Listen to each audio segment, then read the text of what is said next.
So the abdominal part is the sympathetic trunk of the abdominal part enters the abdomen by passing behind the medial arcuate ligament on the psoas major muscle,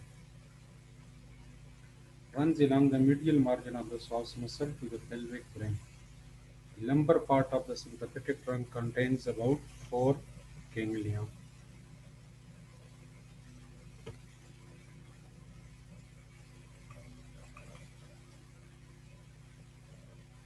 As far as the branches of the abdominal part is concerned, we have gray rami communicants to all the lumbar spinal nerves and lumbar splanchnic nerves.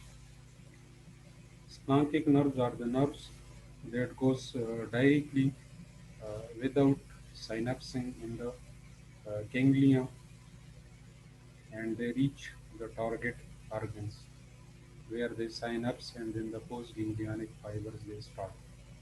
So the lumbar splanchnic nerves, they are preganglionic, arising from the all ganglia, and those from the first and second ganglia supply the pre-aortic ganglia. The third and fourth, they form the superior hypogastric plexus, and then this the superior hypogastric plexus extend fibers to the pelvic inferior hypogastric plexus. The pelvic part is sympathetic chain enters the pelvis, crossing the pelvic ring behind the medial common iliac vessels, and then it sends branches to the all sacral nerves and pelvic vessel branches which join the inferior hypogastric plexus. Now, what about the cervical plexus? Cervical plexus is a network of nerves formed by the communication between the interior rami of the upper four cervical nerves C1, C2, C3, and C4. It lies posterior to the internal jugular vein and sternocleidomastoid muscles. You can see this is C1, this is C2, this is C3, and C4. So the interior rami are these four cervical nerves. They form the cervical plexus. Branches of the cervical plexus, they are superficial or cutaneous branches. Deep branches are muscular branches.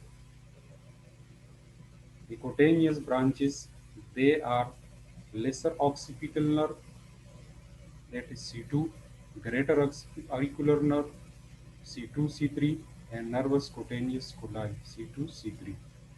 Descending branches, they are supraclavicular nerves, which are further arranged as lateral, intermediate, and medial. They are C3 and C4. Lesser occipital nerve comes from the second ventral ramus, that is C2, and sometimes also from third. This is lesser occipital nerve. You can see it supplies the skin on the upper third of the medial auricular aspect, connects with the posterior branch of the greater auricular nerve. Greater auricular nerve takes origin from the interior rami of C2 and C3, and it bends around the sternocleidomastoid muscle, and it supplies the skin over the mastoid process, this one, and on the back of the auricle where the lobule and the concha. So lobule, concha, back of the auricle over the mastoid. This is supplied by the greater auricular nerve. The transverse cutaneous nerve,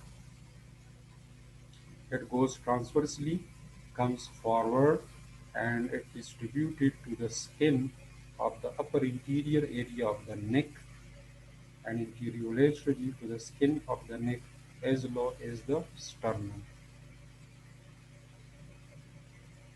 The descending branches, they are the supraclavicular branches, which are medial supraclavicular and intermediate supraclavicular and lateral. These are the supraclavicular branches which supply this area.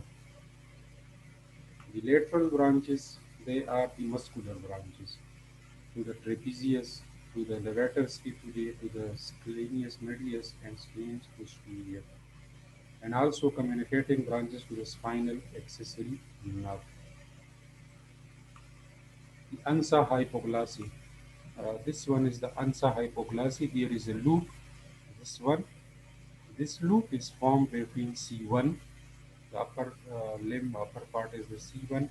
The lower part is the C2 and C3. And then there is a loop. So this loop is known as the ansa cervicalis, the ansa hypoglossy. And it has three parts: superior root, that is C1, innervate the superior berry of the omohyoid; inferior root C2, C3, and the loop of the ansa cervicalis that innervate the sternothyroid, sternohyoid, and inferior berry of the omohyoid.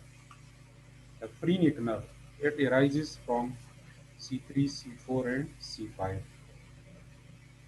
This is the sole motor supply to the diaphragm and also contains widespread sensory fibers.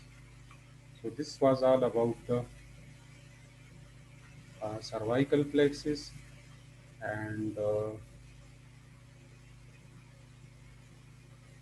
the sympathetic ganglia.